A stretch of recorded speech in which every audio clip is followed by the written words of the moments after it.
Hey, what's up mga kaballers? Maligayang pagbabalik sa aking channel. Halina't pag-usapan natin ang balita patungkol sa mataas nga po mga kaballers ang kumpiyansa ni Victor Wembanyama na makatungtong sila sa playoffs. At ang balita naman patungkol sa mainit na paglipat ni LeBron James sa Golden State Warriors.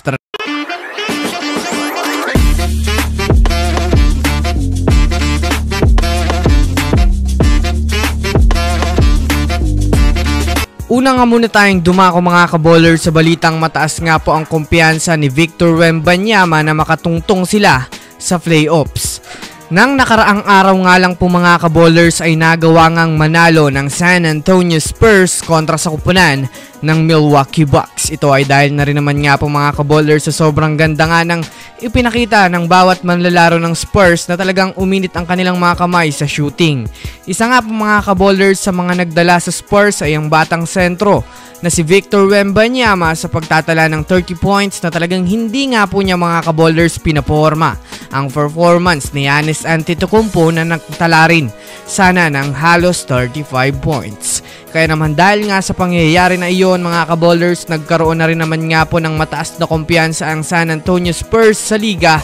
Base nga sa naging post-game interview mga kaballers ni Victor Wembanyama ay doon na nga po mga kaballers inamin ni Victor Wembanyama na mataas nga ang kanilang paniniwala na makakapasok sila ngayong season sa darating na playoff. Bukod pa dyan mga kaballers, na ibalita na rin naman nga kanina na opisyal na nga pong napunta na sa kanila ang matinik na guard ng Sacramento Kings na si De'Aaron Fox. Sa katunayan nga niyan mga kaballers, hindi rin naman nga ito malabo na makapasok ang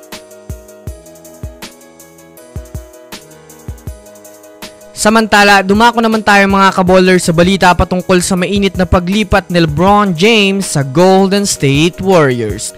Well, sa pagkawala nga po mga kaballers ni Anthony Davis sa Los Angeles Lakers ay marami nga pong mga fans ang nadismaya sa nangyaring trade dahil hindi naman nga daw po mga kaballers si Anthony Davis ang problema bagkus siya nga pa nga po ang bumubuhat sa opensa ng Lakers. Sa katunayan nga niyan mga kaballers, kahit man nga po nakuha ng Lakers si Luka Doncic ay marami naman nga pong mga fans ang hindi sang-ayon sa nangyaring trade dahil maaaring mag-agawan lang nga si LeBron at Luka sa spotlight sa Lakers na maaaring makasira sa kanilang rotation. Kaya naman marami nga pong mga trade rumors na pumapalibot ngayon.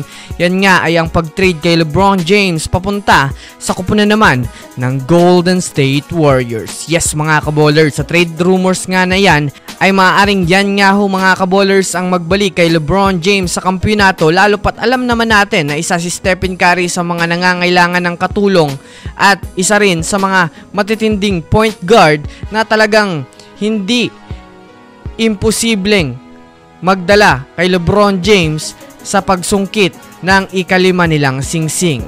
Kaya bagamat man nga po walang kasiguraduhan ng rumors na ito ay sobrang makakabuti naman nga sa Warriors na makuha nila itong si LBJ. Abangan natin ito mga kaballers. So yun lamang mga kaballers, yan lang naman ang pag-uusapan natin ngayon. Pindutin ang subscribe and hit nyo na rin ang notification bell para sa mga susunod na updates sa mundo ng basketball. Again, this is Basketball Hotshots. Thanks for watching.